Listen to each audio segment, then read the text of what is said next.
Welcome back, everybody, to another live stream.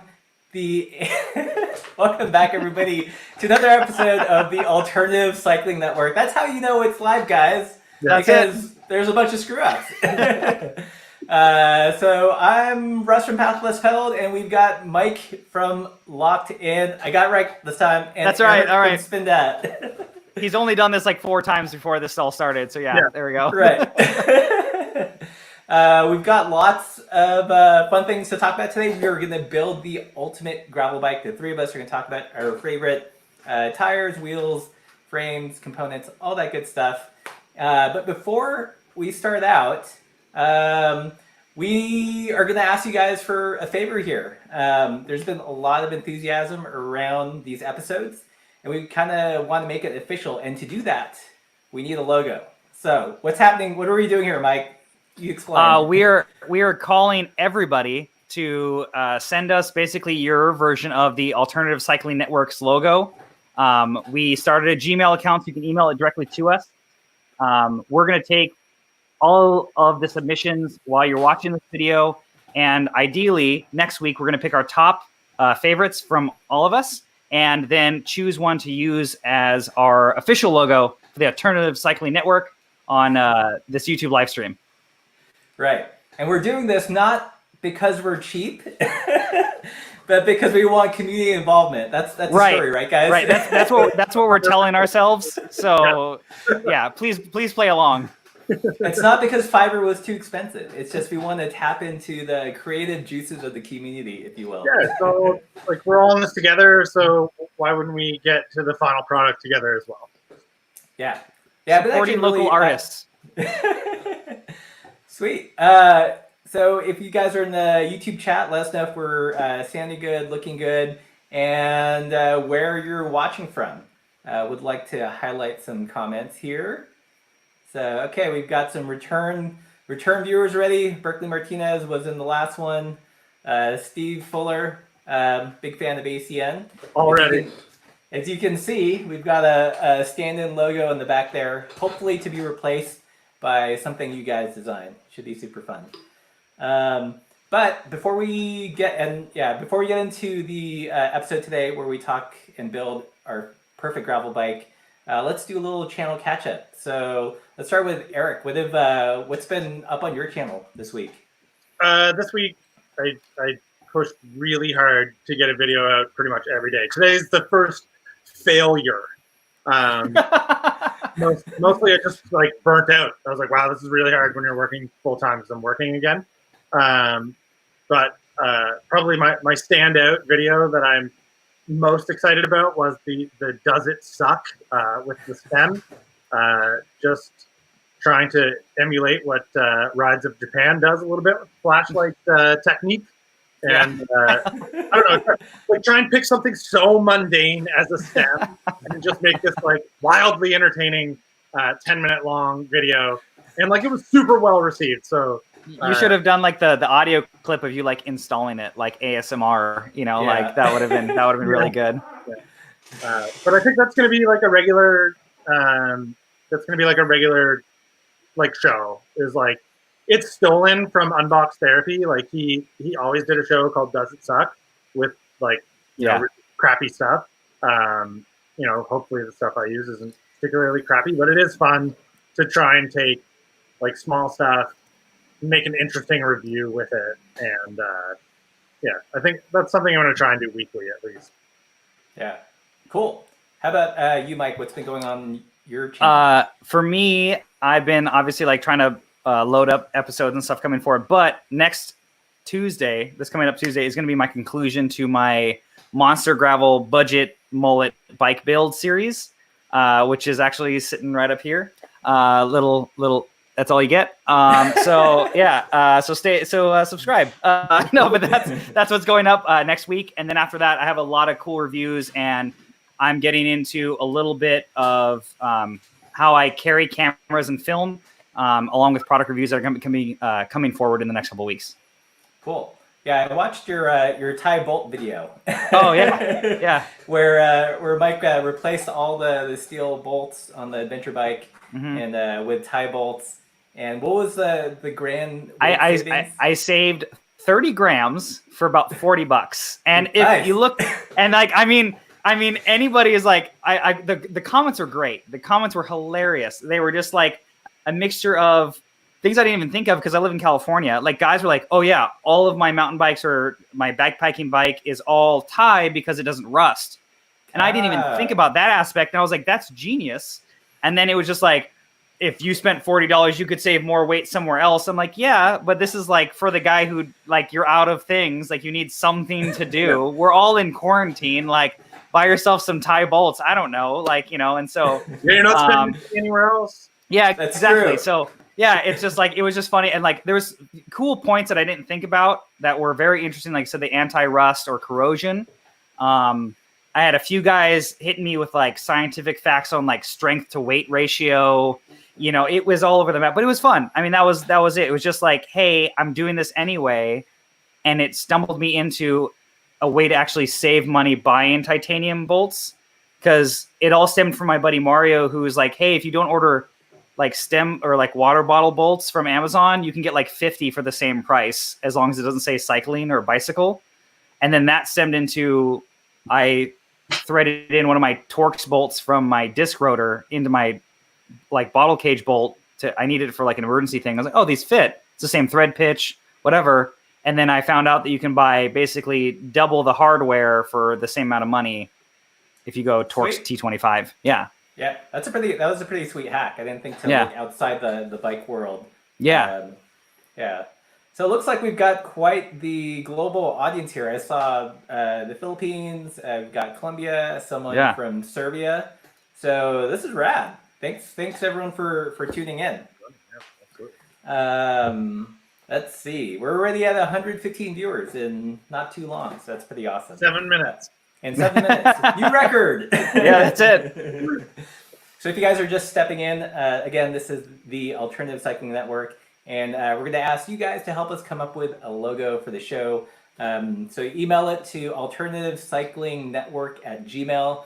I know, super creative and exciting email. I literally created that account about half an hour before we logged on. Can't believe we got it. It's hard to believe. Yeah. Also, we have to preface, because I've already gotten this, you can't just make it like the Globally and Cycling Network's like chain globe thing with like ACN. Like you can't just do that. Like we've had it. If you've tuned in last week, I've already had a lawsuit before for my old YouTube name. Like we don't need another one. So like let's do something a little more original, please. Yeah.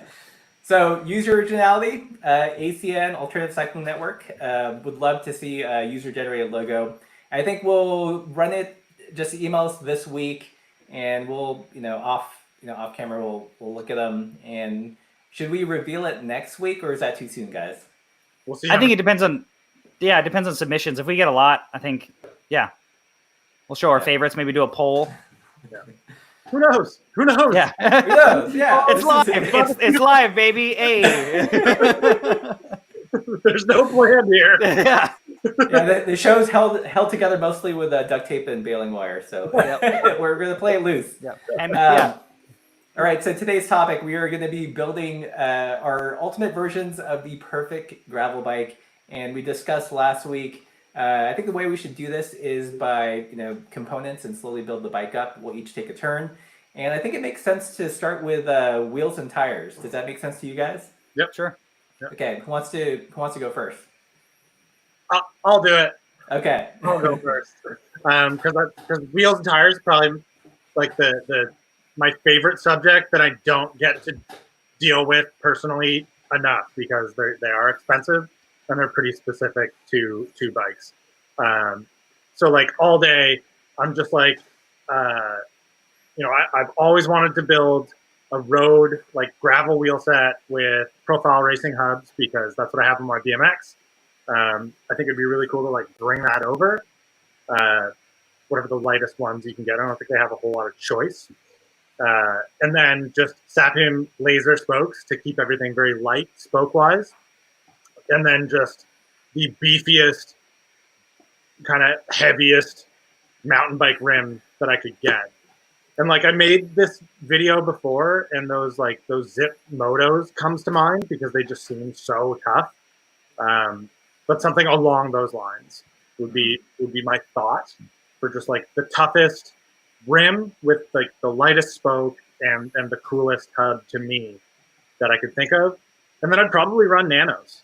Like I like the tread of nanos. I like that they're raised in the center, and then I like that they have the side lugs.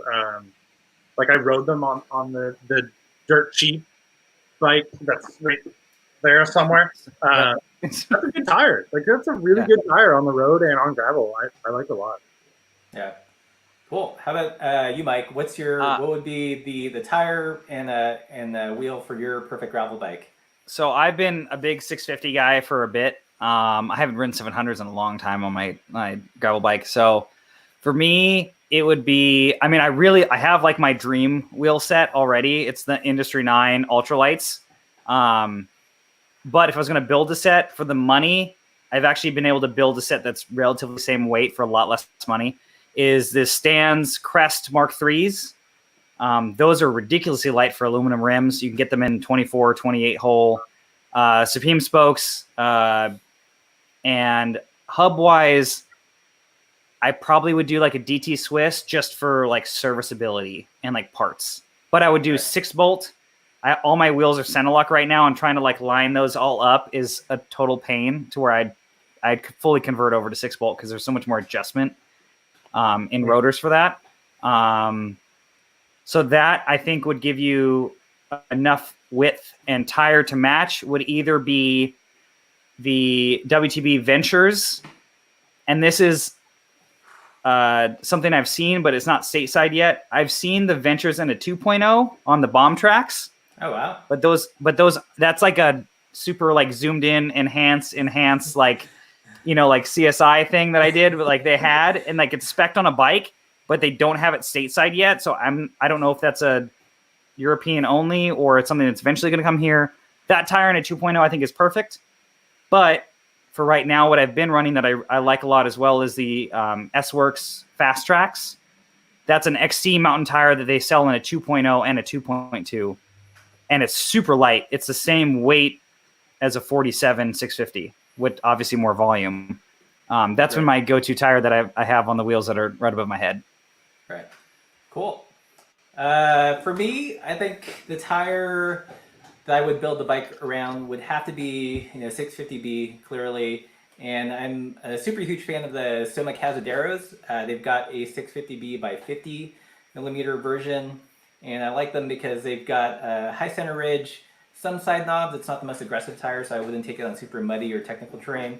But for just gravel road, it rolls pretty quick. It's got nice supple casing, tan wall, and I've had pretty good luck with them in terms of durability. In terms of the wheels, I would probably go with, I think they're the NVG27 rims. Carbon. Again, this is like if price were no limit, and primarily because they've got a lifetime warranty on their stuff now. Oh yeah, that's the real. Yeah, that's really That's the thing. Yeah, it's hella expensive, but if you break it, there's a path to replacement. And in terms of hubs, probably I like Chris King, but I like the White Industry hubs a little bit better. Just because it's easier to remove the rotor. We tend to travel a lot when there's no travel restrictions, and it's easier to get a center lock off of the White Industries rather than the Chris King. So that would be my tire wheels. So cool. So next part of the bike, probably fairly important, would be, let's talk frame and fork, guys. So what would be the chassis around which all these parts are going to be hung from? Let's do Eric again. So I oddly like the Envy like gravel and cross fork, so I would build around it. It's certainly not because it's popular, but I think it is the best looking fork that you can get. And then I would have to go like a custom steel frame with probably like nothing too fancy in the way of tubing. I'm a little bit nervous of like thin wall like Columbus or like nice tubing, but I think it'd be really cool to have like a dropout that slides, like certainly slides back so that you could maybe build it as a single speed if you wanted to, but like if it was on like a diagonal, so that when it went back, it also went up a little bit, so it changed like your bottom bracket height as you were changing like your wheelbase. And then it would also need to look good. I don't know how you'd make that look. So it's like this creative design that I have in my head that I'm like, cool, like a modular frame, like those like flip chips that you see in mountain bikes. Like you can change your bottom bracket height or you can change your rear travel a little bit. Like how cool would it be to be like, okay, I have my bike built as like this fun higher bottom bracket like cross race bike today, but tomorrow we're going gravel riding and I want that slightly longer wheelbase with the lower bottom bracket, slacker head tube.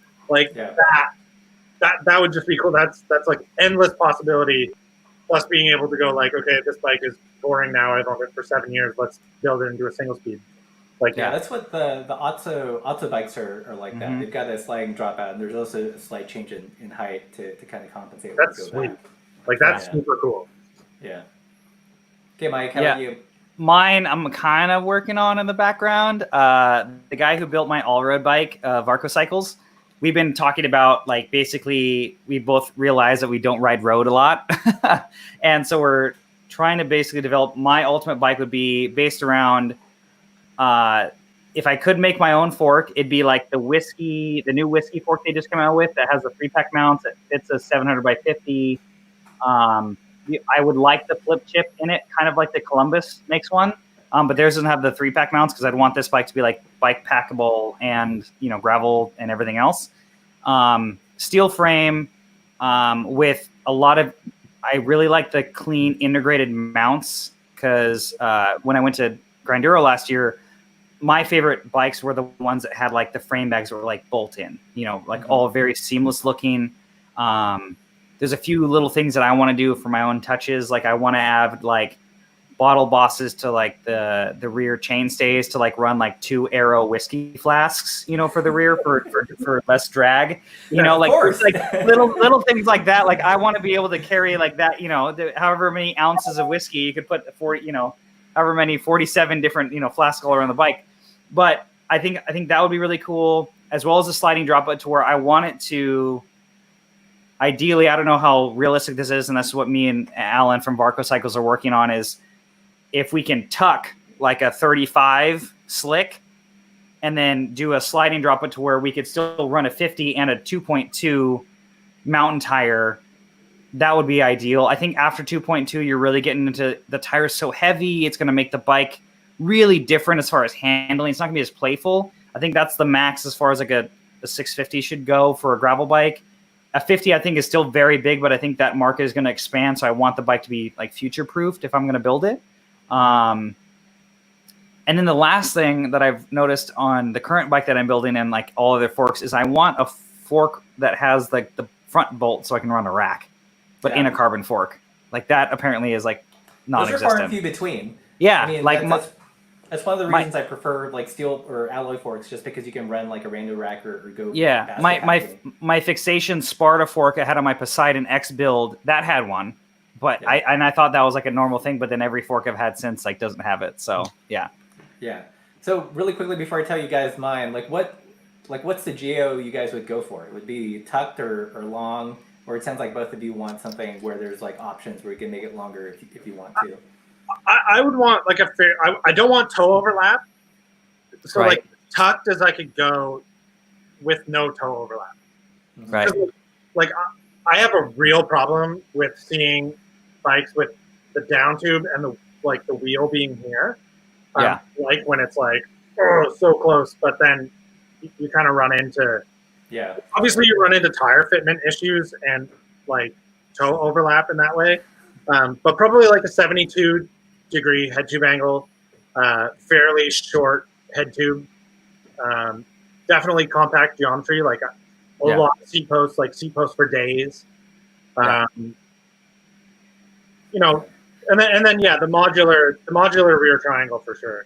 I like bikes in like the 65, bottom bracket drop area, and then like. Whatever you do modular wise is whatever. Right. Yeah. I think for me, geometry wise, I mean, I'm very short-legged for my height. Like I'm 5'11", and I have like a 30-ish inseam. So like I need all the top tube. So for me, compact geometry.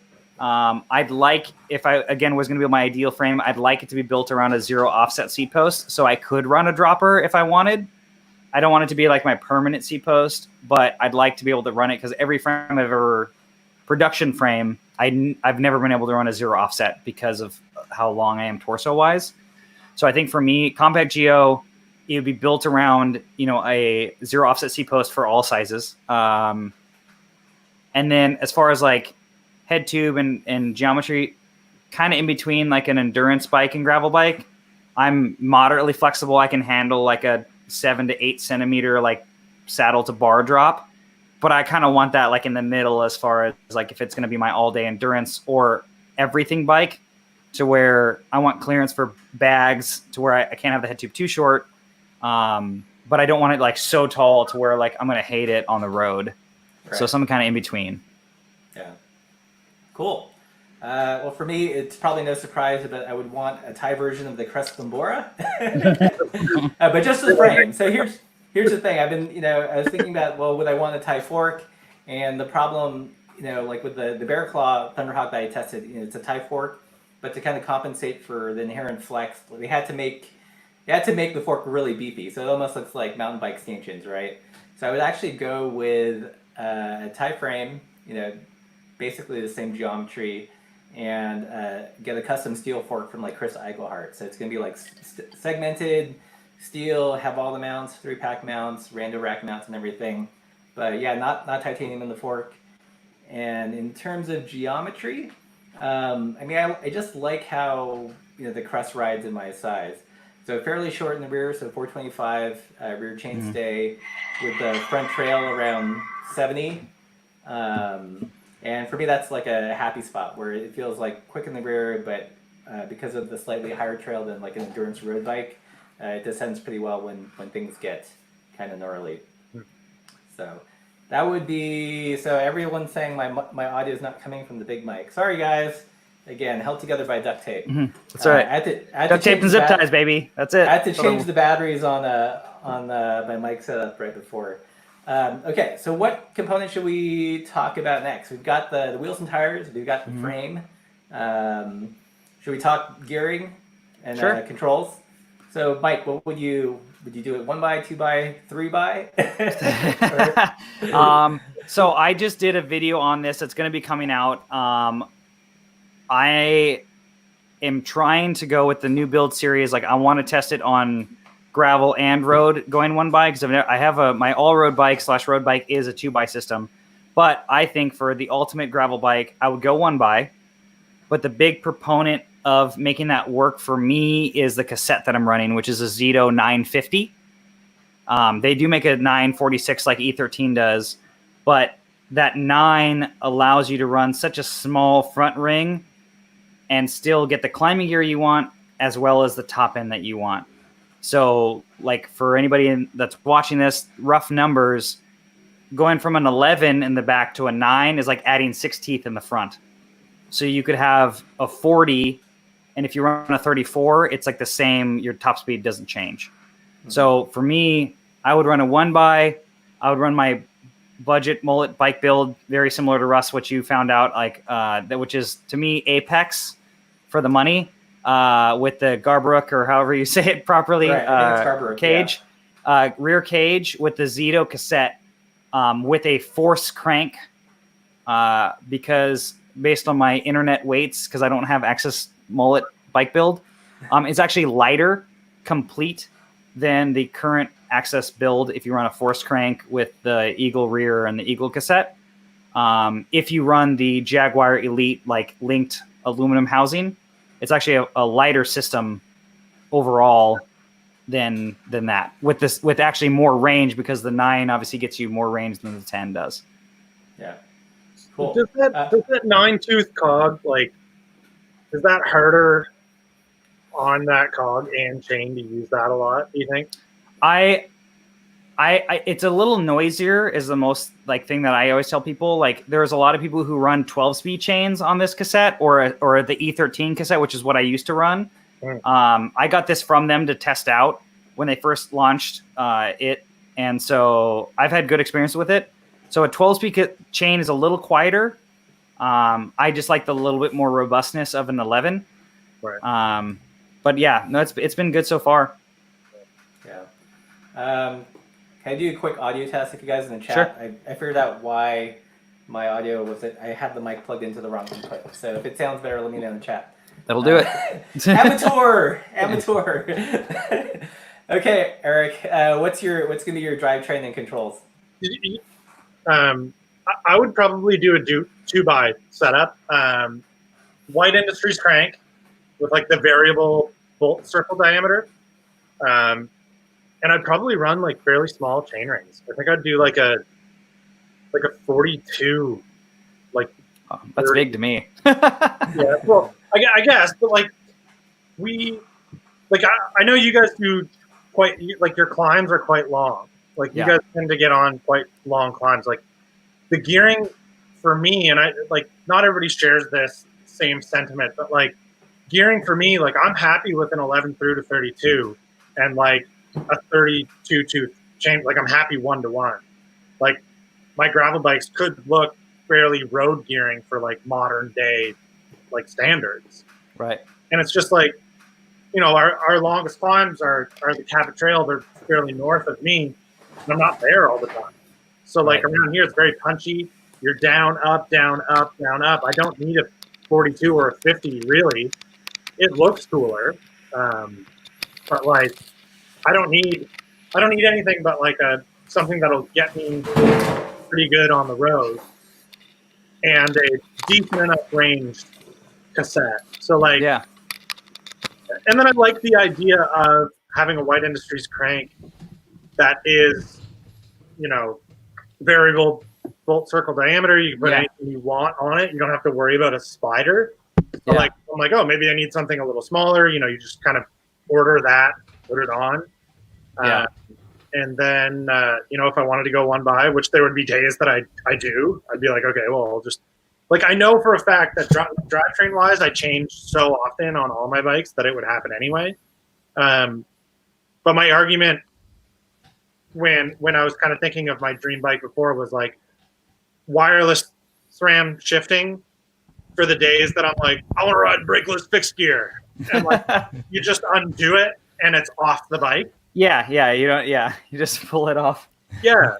And like I was hanging around the Norco tent at Cyclocross Nationals this year, and a couple friends of mine were the team mechanics for the team.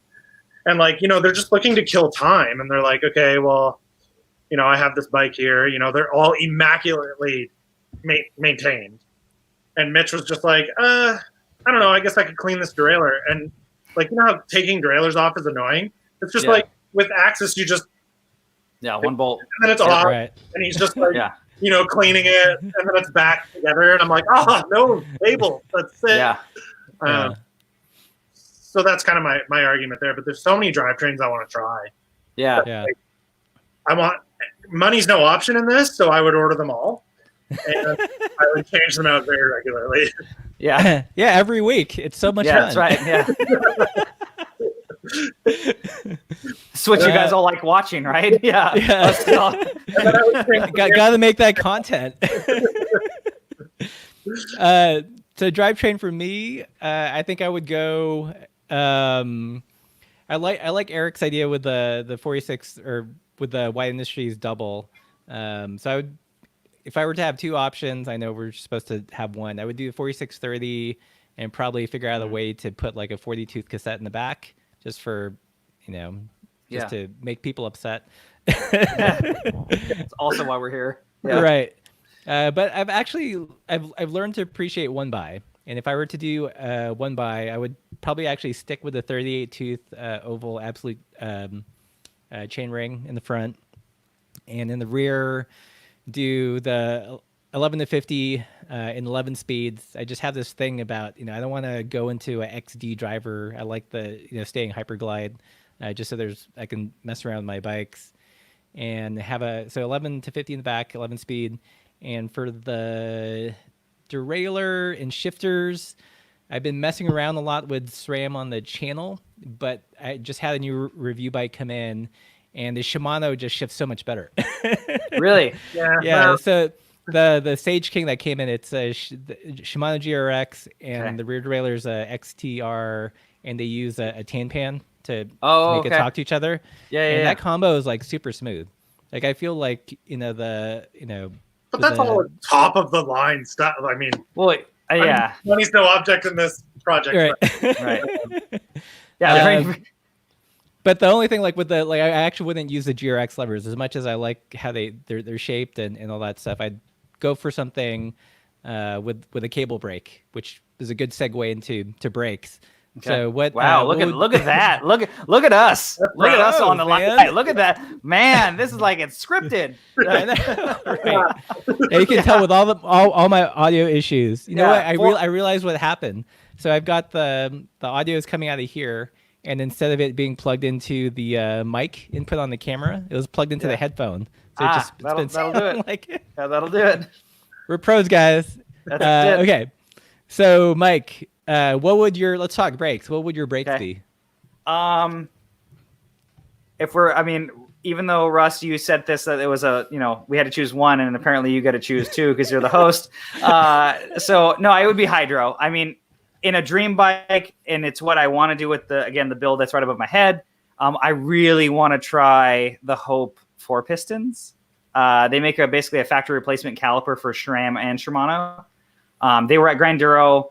I talked to the guys about it, the engineering and everything else behind it. It's not necessarily for power, it's for modulation, which I really like. So the pad is physically longer, so you're going to get better wear, more modulation because you're getting more brake surface, and that should also dissipate, just like in a race car, 4-piston rotors, 4-piston calipers compared to 2. Your brake fade should be basically non-existent for a bicycle.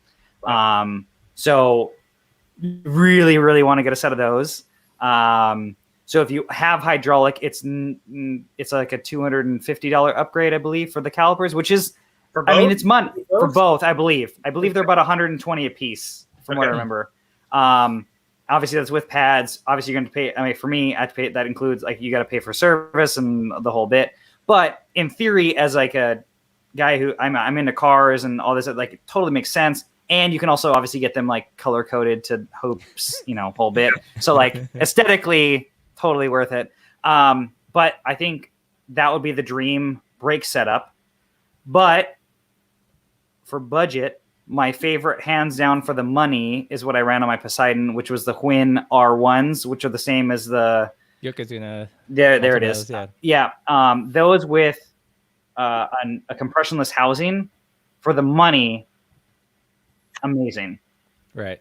But you need to run the compressionless housing. It makes a world of difference.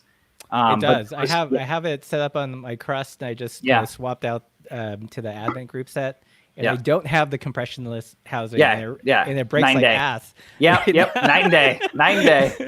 I believe my buddy Mario's in the chat. He had those brakes on his when we built our bikes together, and I had that housing compared to him, and it was I mean, when I set his bike, it'd be completely different. It would pull to the bars, and we had to tune them very differently. But those brakes for the money with compressionless housing, kind of the best way to go if you don't want to go hydraulic, or you want the simplicity of why I built my all-road bike around them or something similar, is just for serviceability. I can't really mess those up, and I can do it myself, where my gravel bike, I have to take it to a shop. I don't want to, 1, mess with the brakes myself, 2, don't have the tools and the bleed kit and all that. And you only do it once in a while. Yeah. Eric's got 47 bikes, so he might warrant getting that, but that's about it. Yeah. So with brake fluid every so often. Yeah, exactly. Yeah. Those, all right, Eric. So what brakes would you run? Well, I was just gonna say the stock SRAM brakes, SRAM Force or whatever that comes with them. I didn't know about those hopes that you just mentioned. Those sound good. I'll take those. Yeah, there you go. All right. Well, we're done. So those sound awesome. The brakes are always such a bummer, kind of especially for hydraulic, because it's so specific to what the design of the lever is, right? And coming from BMX, there was always the ability to run whatever you wanted. And I remember when I got into all this, I was like, I think it'd be cool to run campy levers and a Shimano, rear derailleur, and everyone kind of had to all right, Eric, just like it doesn't work like Slow your that. roll. Yeah, like you need to learn. And I'm like, well, and then like I'm gonna put a SRAM cassette on it. And they're like, no, not with candy. Like, and then the rules started to come out. And I was like, oh Yeah. man. Well, yeah, after what was it, like 7 speed? That's when it all went to hell, like something like that. Yeah. There's pretty We're not decent. friends anymore. Like, Yeah.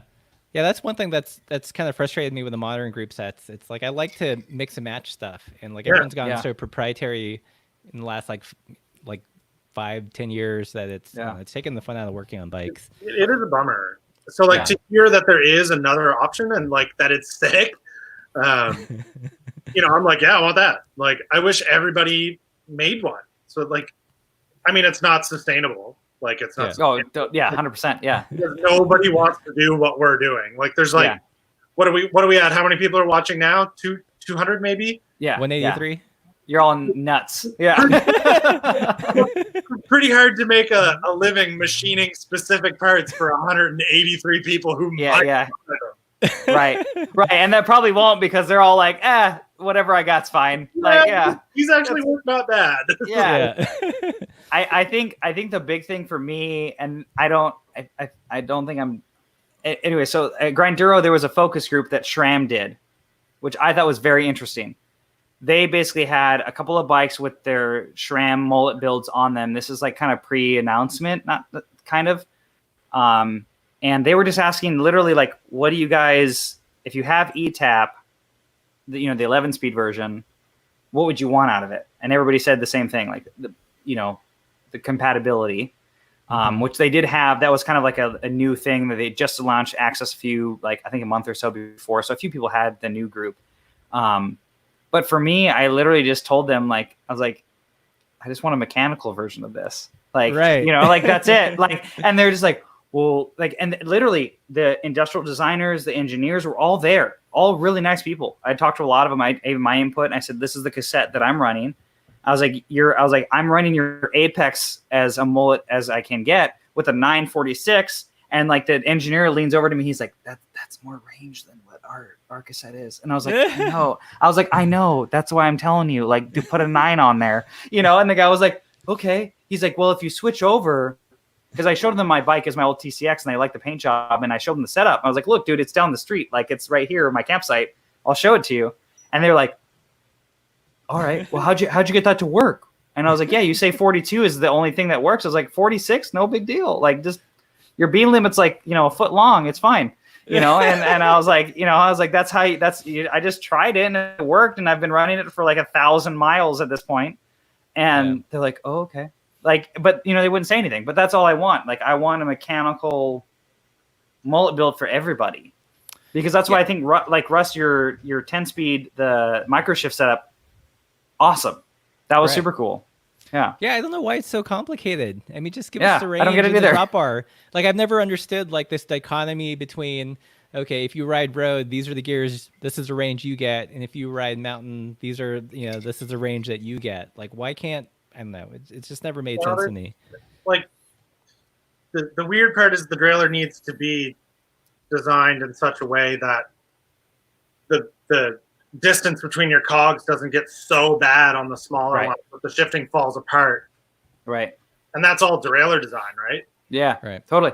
And I think that's where, for me, that's really where it lies, because if you look at ETAP was red only for like almost 2 years because they were selling so well. They're like, why would we make a cheaper version and make force? Then it kind of finally tapered off while they're, I'm assuming, again, working in the background, making force and red, doing that. And then now the mullet build is so, I mean, for it's all the subscribers, but right. But the subscribers to all of our channels, they understand there's another option out there. But for the mass consumer that is out there, they don't know that. They think that that's really it.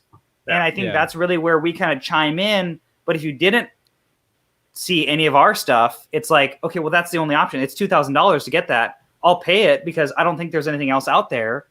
And as a company, it's like, if you're getting checks and it's selling and you can't make them fast enough, why would you make a cheaper mechanical variant And the last part of that is I think gravel bikes are now finally deep seated into every brand to where I could see the request for that. I think that's where GRX kind of fills in. Right. I think SRAM's version would be a little cooler and a little better, but I think they could make a version of a GRX, that would fill a gap that's there that people want, obviously, because they're paying for it. Yeah, I have to say, like it frustrated me how long it took for GRX to come out.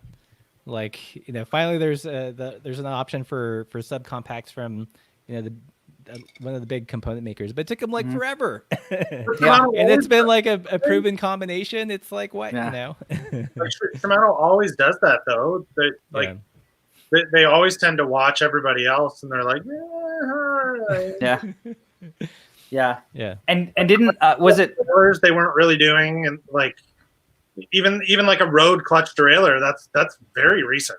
Yeah. That's new. Like they're not risk takers. Oh no, I think. And who is it? I don't know if it was the gravel cyclist. He did the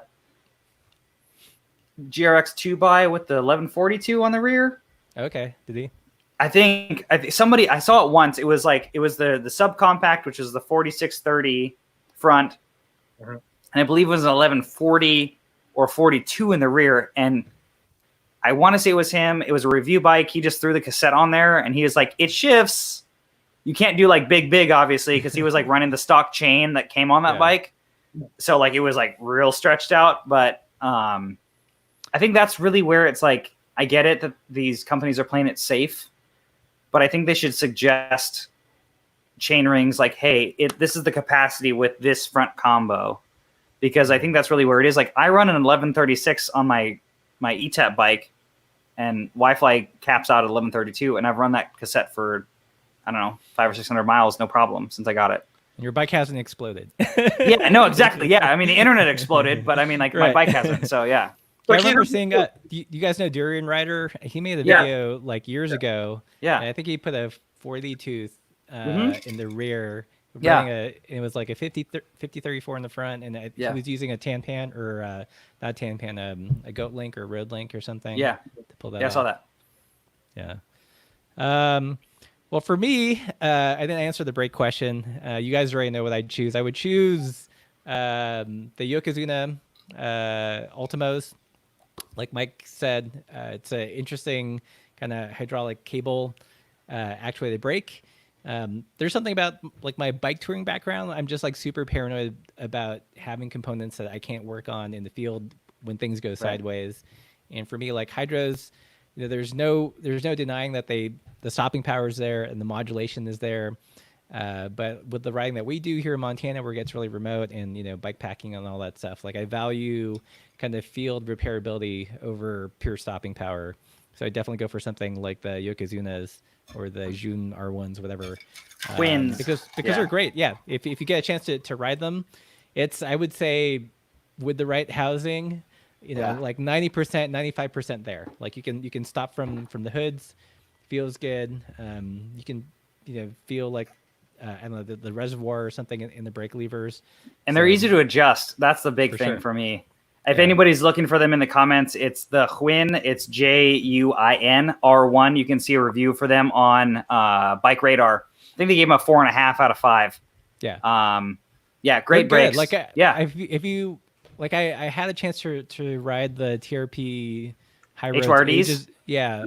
Ages ago, but I can't remember like how they felt. Do you have any? I have them on my road bike. They're way more spongy. Oh really? And for road, I bought the like different lever arm. So there's a lever with the TRPs.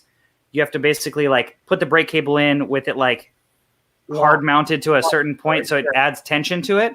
The problem is with the road lever, if you like I have small hands, so like my levers aren't all the way kicked out. They're kind of like 1 or 2 clicks in. It hits the bar tape and then it gets stuck.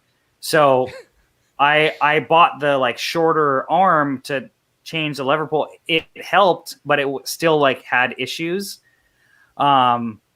and adjusting those things, like you have to like hold it just right and then like try to tighten the cable, and it's a whole big thing. The Hwin's or the yours are literally just a twist knob, and it's like that's it. And it's done. It's super simple. And weight weenies, they are the same weight as the TRP Spires because they are 50 grams lighter than the TRP HYRDs, which I believe is what the Spire weight difference is. And you get obviously the mechanical and hydraulic mineral oil assisted braking advantage. So for the weight and the money, those, again, with a compressionless housing, like it's going to be probably your lightest option as well. Yeah. Cool. So we got the wheel tires, we got the frame, the gearing, controls, the brakes. What's left? How about handlebars and seat posts? Yeah. Okay, handlebars and seat posts. Who wants to chime in? Eric, go for it. Handlebar and seat post. Gosh. Truck drops. Yeah, well. flat bars. Yeah. I don't know. I mean, I know what shape I like. I guess I would like to find the lightest version of it. The what are they? 3T Ergustums. Like, they are the shape that I like. Lots of real estate on the drops to actually like hold on to. There's no flare, there's no flare to them, but I haven't really, been sold on the flare. If there was a version of them with maybe 5 degrees, I could live with that, but it would be a compromise. I would just want a lighter version of what I normally ride. 3T makes one of those. Japan Cycling or Cycling to Japan, he's got a set. It's a 3T. I forgot what they're called. They're 3T. All their bar names are ridiculous. Yeah. But they make a flared carbon version, and theirs is cool because it's a straight top, so your hoods are vertical, but then the flare is separate. There's the only one that does that apparently. So I can't handle when the hoods are right, yeah. That's why you hating? Why you hating on us? I don't know. Maybe I just haven't been around it enough. But the wood chippers and stuff, I'm just you are terrible. I'm surprised you didn't go for the double decker Canyon Grail bars. It is bizarre. Do they sell those aftermarket? They should. They'd make $0. No, that's it. So funny. I feel like Eric is the only one that can get those. I feel like as far if they sell those aftermarket as an option, if me or you get a set for review, Eric gets the first one. Eric, yeah. Sure. Be mad that they even exist the entire time. These are so stupid. Yeah. 1 year later, the video will come out. Yeah. How do you even get the levers on this damn thing? Yeah. Crossbars in the way. How about Eric? How about seat posts? Would you do a dropper on your gravel bike, or would it just be just a straight up post? It would just be a straight post. It'd be a zero setback carbon from a reputable company. Actually, one of those really fancy those boutique carbon companies that the seat post or the seat rail clamps is just these tiny little dainty things that just kind of the clamp is it called a hope and a prayer. That's what I'll break it. It's 100 grams and it's held on by a hope and a prayer. Yeah, that's it. Break very quickly, but I like the way those look, so I want that. All right, Mike, how about you? For me, I'd essentially just want a lighter weight Redshift stem. With I really like the Ride Far carbon gravel bar. I don't have one, but again, we're doing Dream Bike because one, that thing is it's almost the same weight as my Easton E100 road bar, which is one of the lighter ones. It's a production bar with no weight limit. The Schmalka or the, what is it? MFGK or MGFK, something like that. Without going super, super boutique-y, the Easton version is super light. If they made a Redshift stem that was between my regular stem and its current weight, that'd be ideal. Because it's almost double of most stems. I love the ride feel. The Ride Far bar has the integrated ports, so you can really streamline as far as like cable routing and all that kind of stuff. But what I've been currently running that I like a lot as an alternative is the Salsa cow chipper. I always was like, I ran a 42 width bar on my road bike. I ran that on my cross bike, and then I just experimented that with my last bike. I really like it. The short reach, I have to add stem length to compensate for my fit. I think the Ride Far bar is kind of like mid-length as far as reach goes, so I could kind of shrink the stem down a little bit. But that would probably be my favorite. And I do like, which I haven't tried in practice, would be their like Aero clip-on, which like could kind of see trying out. I don't know how it would feel. For rear seat post, I really like the old 3T diff lock seat post that I have. It's essentially dual cam gears in the seat post head. So there's a single bolt, and then you just like rotate it to get your seat angle. Huh. So depending on the frame geometry, you can't like fine tune it really well, but you can do it. The benefit is it'll never slip because you have two cams in each other. And then there's like a 3mm elastomer housing around the diff. So that gets you, I believe, like 10 mil of travel. So it's not Redshift seat post level. It's not a dropper. Right. I think that's like the happy middle ground. If I could get something with a little bit more elastomer in it. Right. But with that stylus set, because I love the single bolt to just like just quickly adjust it. Right. But they don't make that seat post anymore. I don't know why. I think now it's like the time to bring it back. 3T, hit me up. I'll only take like 5% of sales, whatever. But no, I think that seat post now is super relevant because I've had many of Specialized bikes and Specialized seat posts, and I have totally like hit a bump and my saddle's like doing that or whatever. So I think that style is relevant now, and the elastomer style setup is more comfortable no matter how you split it, basically. Yeah. I think for me, for handlebars, I'm a big fan of the Ritchie Ventures in 46. I think they just came out with a 52. It's a bummer they didn't make an intermediary step, but the 46s they're wide 46. And I like them because they've got a fairly short drop. They got the ergonomic kind of kinks in them, which I wasn't a huge fan at first because I like, being able to choose, where I place my hands, but they actually made sense in terms of the placement. How is that, by the way, with the middle kink? Do you just sit behind it or sit in front of it, or? A little bit behind it. Okay. A little bit behind it. So I'm stoked on that bar. In terms of stem, because I would have a custom Eigelhard steel fork, which has so much natural flex to it. I would just run a rigid stem. No particular, preference. Doesn't have to be super fancy. For the seat post, however, I do like the idea of some suspension. I'd be curious to try some kind of titanium stem to see if it actually makes a difference. Or what's that brand, that suspension seat post that Cane Creek makes? The Silka? No, Silka makes one. I've seen it. It's super light, and it's like it's just a little elastomer piece. It's a thud. It used to be the Thud Buster. That was like the big boy touring one or mountain bike, and then they made a smaller version.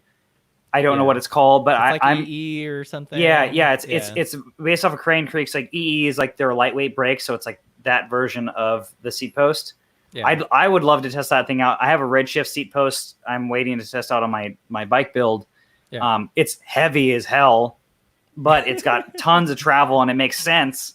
But I would love like the intermediary like weight and like compliance wise like seat post for like most rides. That's why, like I said, I like the 3T. But yeah, I've tried the Connect, formerly Body Float, and it's a lot of seat posts. I mean, if you think, actually when I weighed them, they were about par.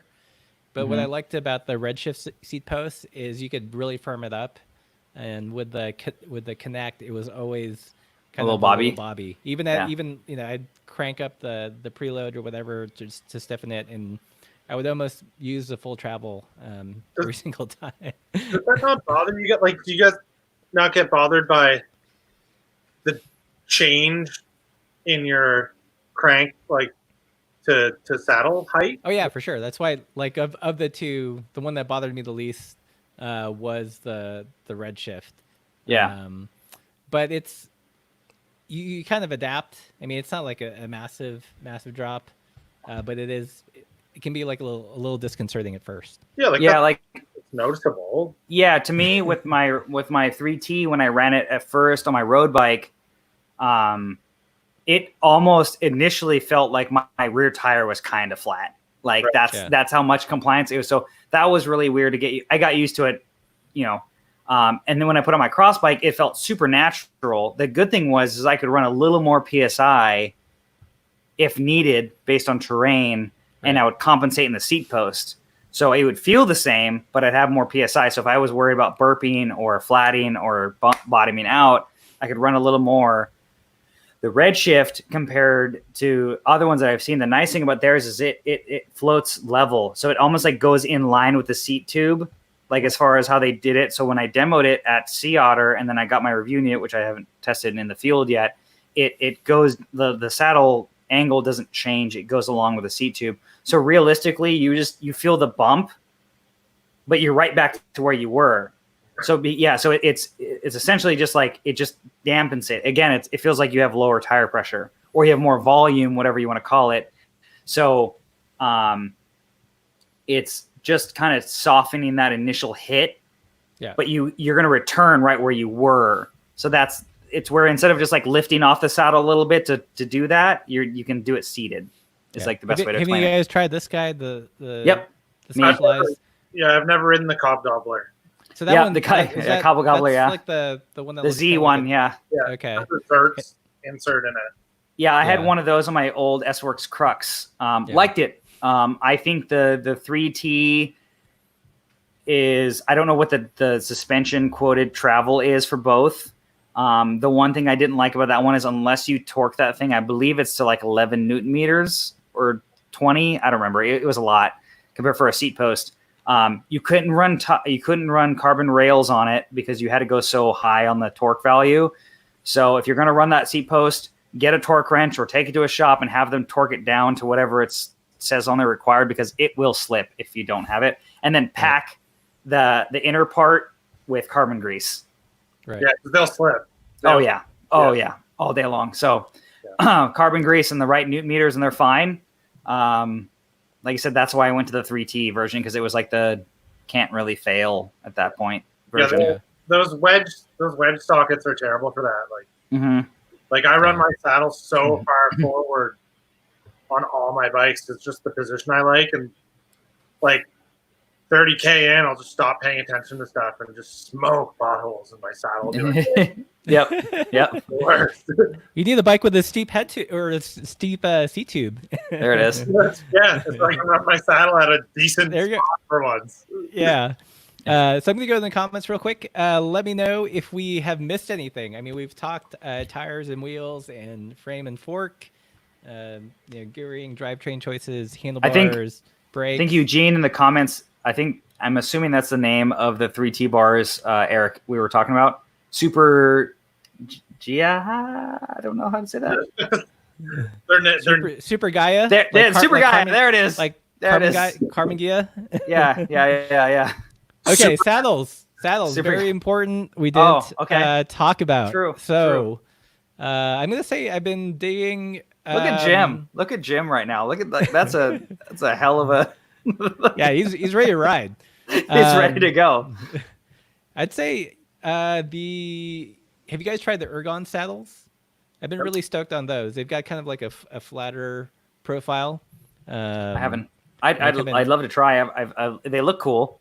Yeah, that's been kind of my new fave. I've been testing out a mountain bike one on a gravel bike. I don't know how specific they are to riding styles, but those are pretty comfortable if you like a saddle that's kind of wider in the back and like level profile. And I can't do a level saddle. Like no? I thought I was okay for any type of saddle until I rode one that I didn't like, and I was like, oh, this is what people mean. Yeah. like right That- now, like the newest saddle that I've fallen in love with is the Physique Alianti. Like I can't ride those things. unfortunately, and I didn't realize it when I bought my Crux frame set. It came with it. I didn't realize it was the most expensive one. Like, you know, I bought the frame set, $500. I was like, oh, I have to have that. I usually ride a ramen, like a specialized ramen. Yeah. I was like, I'll just swap it out, but I'll give it a chance, I guess. So of course I ride it, fall in love with it, and I'm like, I'm gonna put this on all my bikes. Yeah. Super expensive. Oh, damn it. That's so funny. I'm a specialized power guy, 100% all day. I literally have like 6 of them, just in case. Yeah. I don't have 6 bikes. I have 6 power saddles. It's fine. I have all the versions. I have an S-Works. I have the tie carbon shell. I have just the tie rail. I have the chromoly. I also have like a super limited like color shift one because I saw it and I was like, might as well. It matches on my bikes anyway. But I love I love the power saddles too. So if you're ever looking for a saddle that feels similar, ish, at least in the rear, Ergun would be kind of a lateral move. Yeah, I saw that they were taking the power saddle and actually adding some length. Like so I don't know about all the length. If you're gonna get a power saddle, go to a specialized dealer. I used to work at one, and get your saddle width measured because they make 3 different widths. They do a 143, a 155, and a 168. If you have birthing hips, this is what I like to say. So I ride a 155, and it's the most comfortable thing. I have it. Technically, it's a TT or like aggressive road saddle. I've fitted multiple guys on mountain bikes, cyclocross, gravel, road. I'm fit certified, but like that's, I think, my most diverse saddle I've ever fitted, and I personally love it. If you go with the S-Works version, you're going to get less padding, so it's not as comfortable as far as for like a gravel setup. But I think for me, like that's my favorite saddle hands down, and that's why I have X amount of them. Yeah. Cool. So Emerson Cortez here asked, how about suspension forks on gravel? I thought it was interesting to note that all 3 of us went with a rigid fork. So what's the consensus? Like suspension forks have no place on gravel bikes, or just not fans? Or I just know that I would use my gravel bike for more than just going and riding dirt roads. Or like I'm guilty of this. Like taking a gravel bike and like saying you can ride single track with it. While it is fun, like there's a novelty to that, and that'll go away. It's charming. Oh yeah. You know, like I don't think I would. There's not every day that I'd be like, I'm gonna go ride, you know, the single track around here on my gravel bike. Like that's what that thing's for. Right. That. There it is. Yeah. Yeah. How about you, Mike? I think for me, and I mentioned this in my review of the Redshift stem, it's like that thing's $100 and whatever dollar, $150, $180, whatever. You get within 10 mil of travel of like a Lauf fork. And even though the Redshift stem is heavy, your overall weight is less. And in 10 minutes, I can switch that out to a rigid stem, and that's it. You know, so like if you want the responsiveness of like either you're using it for road or you just want like a more playful front end, you can swap your stem out, save 100 grams, whatever it is, and have that. Where like swapping your Lauf fork out, like I wouldn't want that on a bike that is my everything bike. You know, I think that's the thing, is where it makes total sense. Do you get a little more travel of it? Totally. Is the fork way heavier than a rigid fork? Yes. Did they design it really well as far as like, no, basically, like I don't like the Fox fork because 1, it's atrociously heavy. 2, you still have to service it. And that's like the worst part of having any suspension is service. So like the Lauf version of it makes the most sense. But if you can get 2/3 ish out of that in a stem, I would 100% pick that any day of the week. Yeah. Yeah, I agree. I'm kind of also, one of the things I like about a gravel bike, I think Eric touched on this, is like they're pretty versatile. You know, you can ride it on road, you can ride it on trails, you know, a little bit under bikey. And I feel like once you put a suspension fork on it, you've kind of committed it to one end of the spectrum and taken away like its utility in the other ends of the spectrum. So for me, gravel bike's a all-rounder, and by putting a fork on there adds weight, adds complexity. So not my favorite thing, but more power to you if you guys like it. So any other questions in the YouTube chat, guys? What did we miss out? We talked about saddles. Someone brought that up. Good point. Suspension forks. Let's talk about bags a little bit. Okay. I don't know how much bike touring you guys do, but any preference for would you go, rack and painter, old school, frameless bike packing, or would you go, basket packing, hipster style, saddlebags?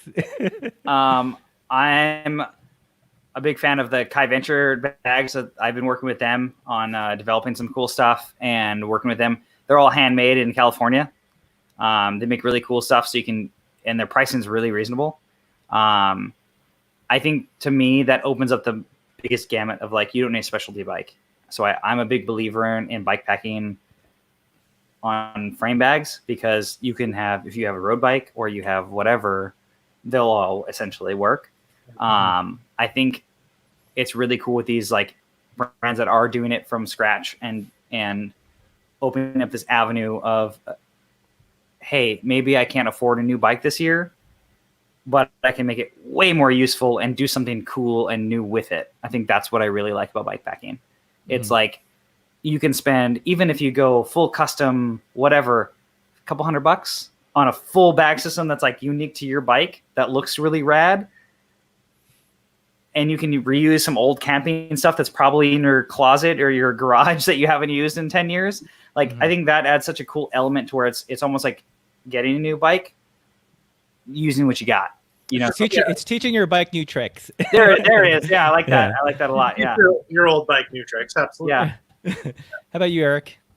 I mean, I've always been a fan of the strap to the bike bags, and because I am so bad for running such low stems, low stack height, that I know you guys like to run handlebar bags, and I know a lot of people do. It's not really an option as much for me, so I don't. But a good frame bag and a top tube feed bag with say a porcelain rocket Mr. Fusion would be my setup. Yeah. And then if I felt I needed any more than that, which I wouldn't, because I'm a very underprepared person anyway, so it's not like I'm bring everything with me. That's if I was going alone, okay, maybe, but I tend to do all this stuff with friends. They bring everything I'm going to forget anyway, so right, it's all good. Yeah, for me, I've kind of had mixed feels on bike packing bags. I mean, I understand their utility and you can put it on any bike, all that stuff is good, but I ride smaller frames, and if I put a butt bag on there, it's it's hitting the rear tire. And also just if you do the calculations of price per volume, bike packing bags are very expensive. Yes. Cost per liter.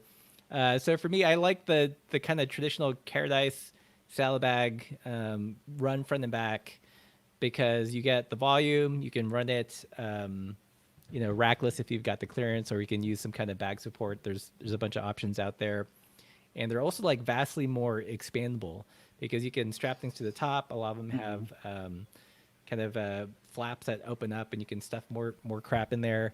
I'm not the most minimalist bike tourer or bike packer. I mean, as evidenced by carrying fishing stuff and painting stuff. Right. So bike packing bags are a little bit too minimal for me in terms of their limitations. And probably the biggest thing I don't like about bike packing bags is when they're empty, they just look like flaccid sausages on your bike. Totally. It's the most ugly thing. It's the worst. No, that's really why I like the bags I get from I have from Kai Venture, because he double walls them. So your handlebar bag, the worst thing I've seen is you get the handlebar bag that's empty and it just looks like a wet noodle. Looks worse than a wet noodle. Yeah, it's just but he does all his handlebar bags with a double wall side, so it keeps it very rigid, so it looks good, not packed. And that's that's what you want. It packed or unpacked, that's really where it's like if it's going to be a permanent fixture, because I like having the bag on there. And again, it's like my little one that I have, it's like minimal weight. It's like I just leave it. I might have stuff in there, I might not, but it doesn't like compress. And also I run like my daytime little flasher on it because it's got the loops in the front. So I like it for that, just literally for that, because it's like a perfect place for that kind of light. So I'll leave it on there all the time, but like it doesn't look like saggy, or it doesn't like put the light like basically angled down to the tire because there's nothing in there, you know? Yeah. Yeah. I mean, for me, it's always been a little bit of a surprise that kind of the minimalist bike packing bags were like the mainstream really latched onto them, because they're kind of developed for endurance races. You know, but they've been adapted to like every kind of touring, which you know you can totally do, but I don't know. It's I think it's because it looks so much faster and cooler than Panniers and Rack. It's gonna take. I think it's gonna take a little while until like a utilitarian looking machine overtakes the look of a fast bike again. I very much remember the day that I was like, oh, this is for me. And there was a post, like what was the endurance like brevet in Spain that John did like a on the Radavist. He did a feature of like 3 bikes. One was like a Venge, one was like a Focus, something. They were all like crazy fast road bikes with like bags strapped to them. And like these guys who were just trying to like race across Spain like so fast on like roads and stuff. And I was like, I like that. Yeah. Well, that's like what was it was on Netflix. It was about the transcontinental race from if Oregon to New York or something. Yeah, it wasn't like Ride the Divide. It was yeah. It was the Mike Dion films. Yeah. That was crazy, and like that was, I mean, the dude that like obviously rest in peace. Like, you know, that guy's a legend. Yeah. But like that was insane. Like that was where I was like, this is cool. Like that's awesome. Like he was on his pivot or whatever with full bags. And the dude's riding like 350 miles a day. Like if I could ride that in a week, I'd be happy. You know, like that's like, it was ridiculous. Right. So here's a question. Like, I think, you know, remember last time someone had posted the comment that hybrid bikes are dad bikes. Yeah. I said, you know, one reason, you know, hybrid bikes didn't really take off is there wasn't like a race or event around them to act as like basically a promotional vehicle. And I think in some ways, you know, the endurance bike packing races, you know, is what made bike touring cool. I think so. Yeah. Like it's been around, you know, people had been, you know, doing it even in, you know, with like minimal setups, but it wasn't until that there were kind of well publicized events that that really took off and captured everyone's imagination. Yeah. Sure. I would agree with that. Yeah. I'd like Nathaniel's comment's cool. Do you have over here? Curious about clothing choices for gravel. Obviously, don't want to off-road in denim. You could, but is Lycra race kit necessary? I think you know, Eric. You know, you made a video that kind of touched on this and all the various clothing choices one could wear. You know, what do you guys typically wear on, let's say, just a casual gravel ride?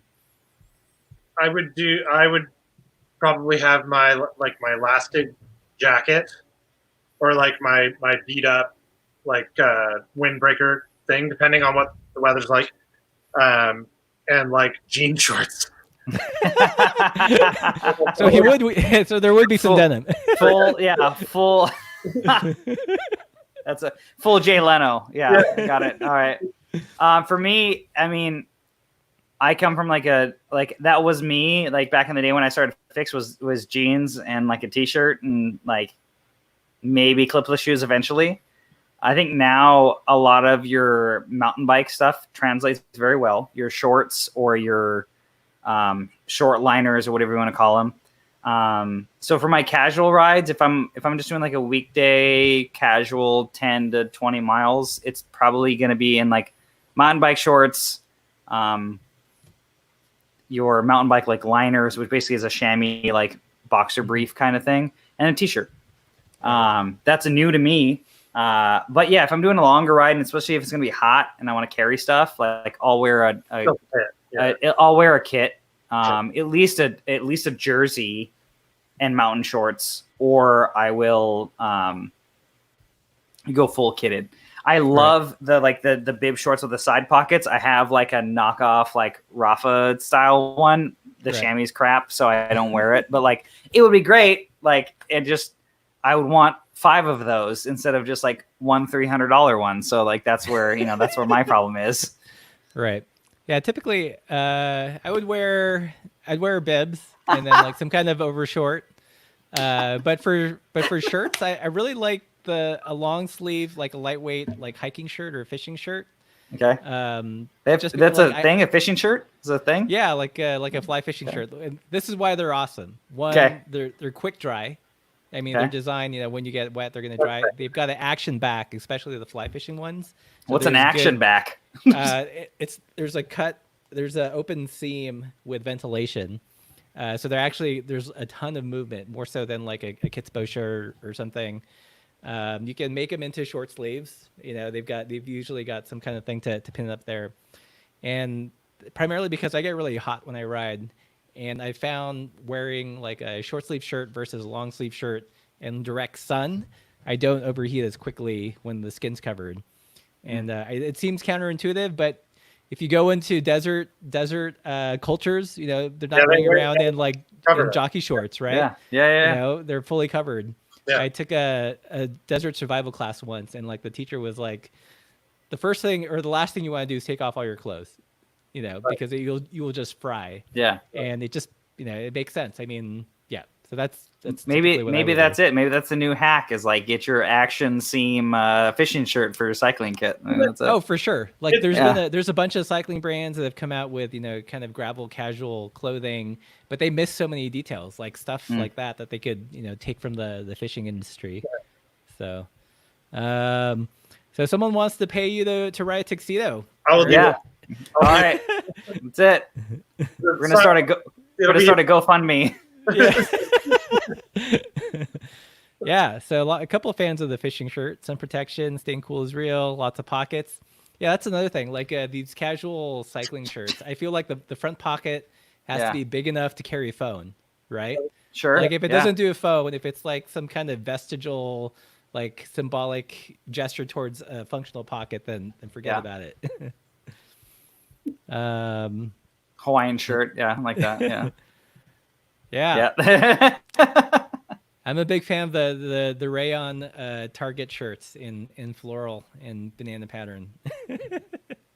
Maybe I need to try those out. Yeah, that's And the thing is, it's like you can't, it's people don't take you too seriously. Like I feel like a motorist sees someone riding, a bike in a Hawaiian shirt, they're not gonna.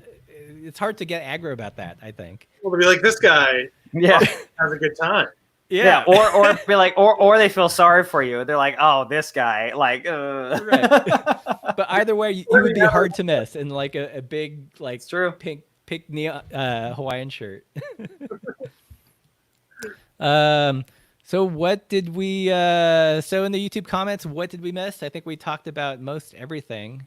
I'm assuming you guys would all set up your tires tubeless. Yes. 100%. Yeah. Without a doubt. Also, quick tip for anybody who's running tubeless to save a ton of weight. Granted, it is a lot of money, but Turbolitos, those I did a video for like my ultimate saddlebag for all bikes. So it has a Turbolito for a 650 by 2.2 and 700 up to a 40 in one saddlebag with like all my tools. And I keep a multi-tool like on the bottle cage area. It's my saddlebag with everything in it. It's like right at 400 something grams. It's like right at a pound.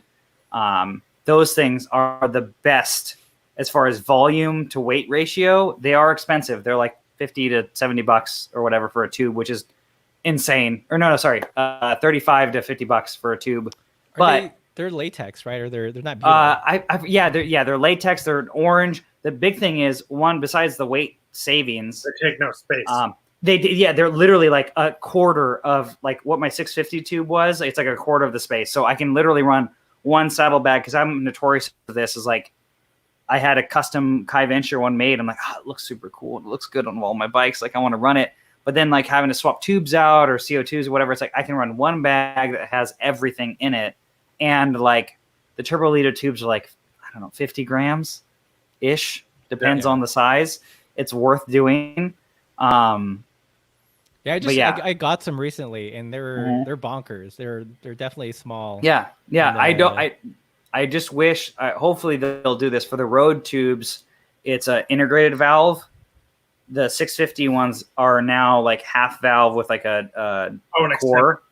Yeah. With like a core, so you could run it either way. The road ones, I don't like it because like that. I'm just worried that the valve's gonna eventually like kink or something's gonna happen to it. Yeah. So I would love for them to I'm assuming they're going to eventually like convert those over because I'm assuming more mountain bikers are on them because it saves the most weight. But yeah, and anyone who's stayed long enough for this part of the, cheers to whoever's watching this.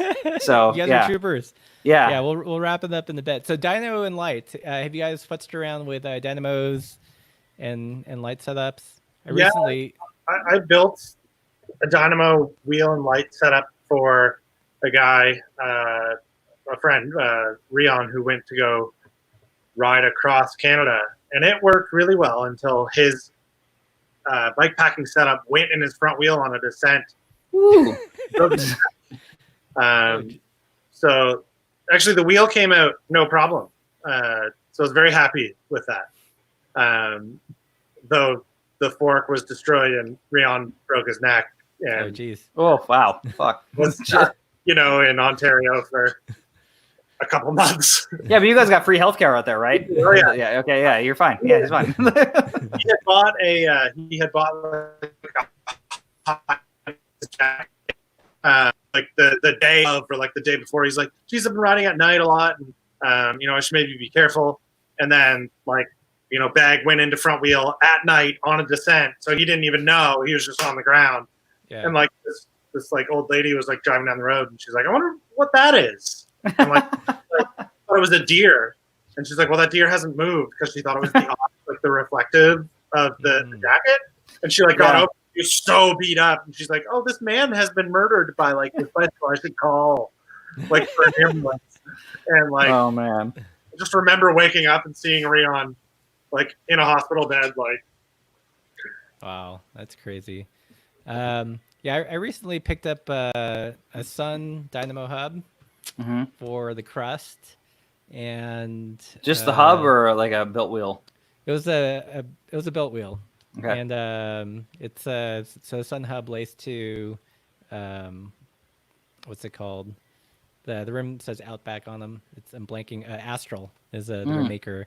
They're formerly Rolf Prima, or they're a branch of Rolf Prima. And the light is Edelux that I bought off of Duncan over Transit Cycles in Arizona. And it worked pretty good. I mean, honestly, I don't do like a ton of night riding. I mean, clearly not commuting, like working from home, making YouTube videos. So it's kind of a novel thing to have. I know some people like to charge electronics off of a Dynamo hub, but in my experience, the efficiency is not there. It's not going to fully charge up a battery on your phone. I mean, it's kind of like this slow trickle. So, I mean, I think if you commute a lot, then it makes sense. But I don't know. I don't think it's absolutely necessary for bike touring and bike packing if you do short trips. Like you'd be better served by just getting like a power bank.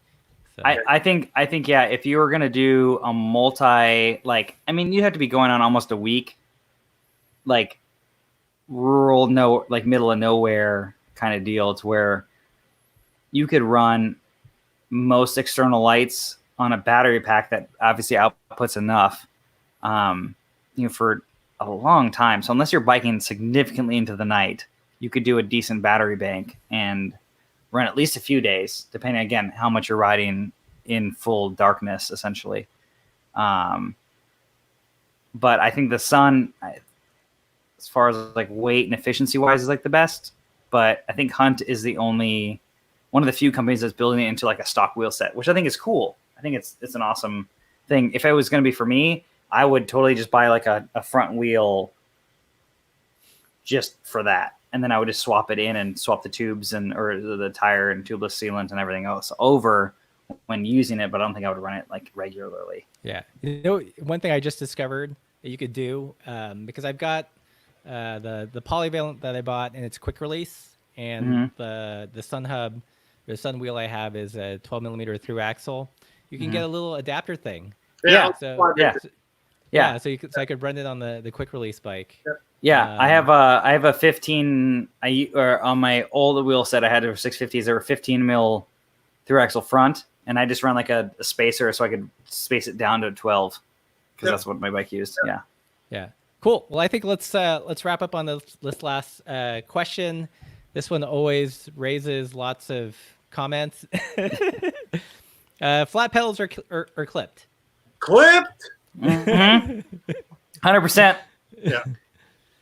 Yeah, clip in. If you're into cycling, you like.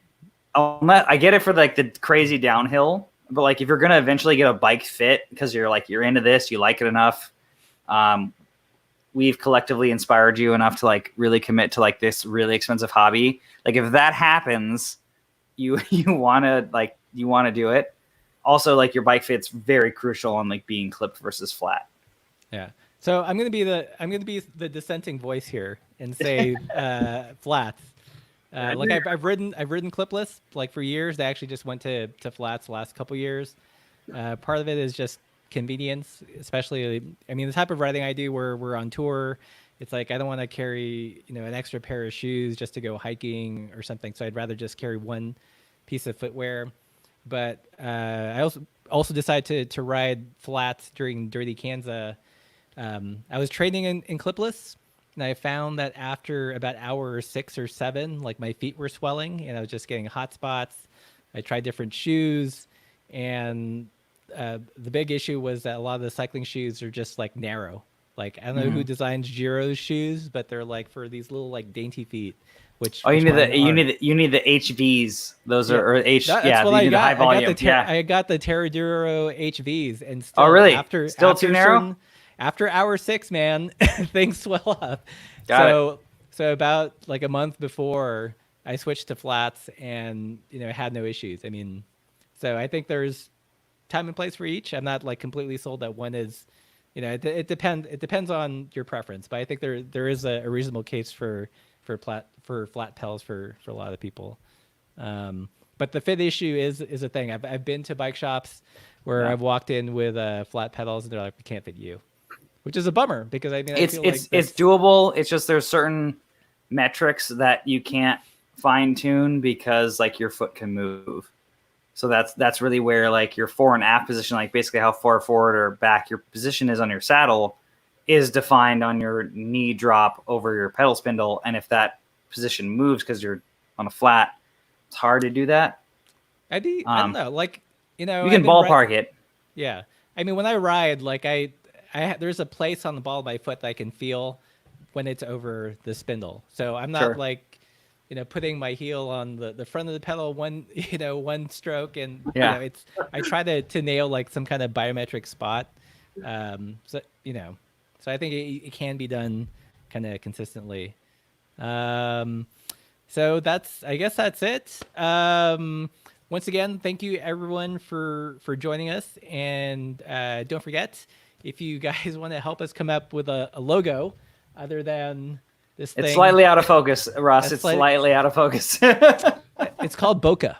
I know what it is. I'm just saying, like, you can't read it. Well, it says Alternative Cycling Network. We want to help. We want you guys to help us out with a logo, crowdsource it, make it all sorts of goofy fun. And if you got submissions, email alternativecyclingnetwork@gmail.com. I know, super creative. Once again, I want to thank our co-host here. We've got Mike from Locked In. There it is. All right, you nailed it. All right. And Eric from Spindat. And if you guys don't follow and subscribe to them already, you should. We're one of the reasons we're doing this is because our channels have a lot of overlap between gear and interest in our general approach to cycling. I don't know. Do you guys have anything else to final words? That's it. I think subscribe to all of us if you haven't already. Russ, the links are in the description. If they aren't already, they will be. Anybody who's watching They're in this. the description. But no, I think that I love this platform. I think it's been great for all of us. I really look forward to honestly seeing all the cool designs that everybody's come up with. I've already gotten a few, and I look forward to really seeing some cool new ones. Yeah. Eric? If we could just comment at how good Russ's set looks right now. Oh yeah, It looks so like pro. like that. Except That's for the like audio. like that's the real like. I get it. Like he's done this before. Like we understand. Like Eric's in his shed. I'm in my studio apartment. This is my bed. Like this is what I sleep on right here. Like this is where we're back here. like Eric's even got a whole painted logo. Like like it's it's production value ramped way up over here. Yeah. So Yeah, I did have a painted logo, but I was like, I can't let Eric upstage me. I gotta put something in the back there. Well, like it's your channel. I just that's right. gotta do the we're just living on it, Eric. That's it. So Eric, have you come up with the V Klein alternative logo? I will do like a roll down garage style. There you go. Style that just comes down in front of it. Every time I leave frame and have glasses on. There you go. Yeah, we can't afford the actual Dustin Klein, but we've got V Klein, Virtual Klein coming next episode. Virtual Klein, I like that. That's so good. That's so good. Right. Okay, guys. I think that's it. Hope you guys enjoyed goofing off with us, talking bikes and everything. Look forward to your logo submissions. We might do potentially how many logos we get. We might do a logo unveiling next episode, which would be exciting. If they're good, yeah. And until then, we'll see you.